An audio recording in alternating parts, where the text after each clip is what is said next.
অন্তর্বর্তী সরকারকে বিতর্কিত করতে দেশি বিদেশি ষড়যন্ত্র চলছে বলে দাবি করেছেন জাতীয় নাগরিক পার্টির দক্ষিণাঞ্চলের মুখ্য সংগঠক হাসনাত আব্দুল্লাহ। তার দাবি, সচিবালয়ের একটি পক্ষ এই ষড়যন্ত্র করছে। রোববার দুপুরে চট্টগ্রামের বাঁশখালী উপজেলা পরিষদ চত্বরে এক পথসভায় তিনি এই দাবি করেন।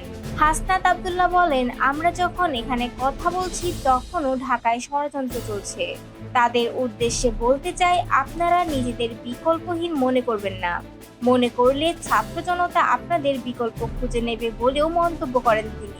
অন্তর্বর্তী সরকারকে সফল করার আহ্বান জানিয়ে হাসনাত আব্দুল্লাহ আরও বলেন, গণ অভ্যুত্থান পক্ষের রাজনৈতিক দলগুলোর মধ্যে বিভাজন সৃষ্টির চেষ্টা চলছে। সব ষড়যন্ত্র উপেক্ষা করে অন্তর্বর্তী সরকারকে সফল করতে হবে বলে জানান তিনি।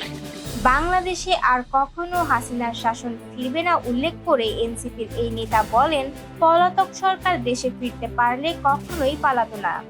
তাই গণমাধ্যম কর্মীদের আধিপত্যবাদের বিরুদ্ধে এবং বাংলাদেশের পক্ষে সাংবাদিকতা করার আহ্বান জানান এই নেতা।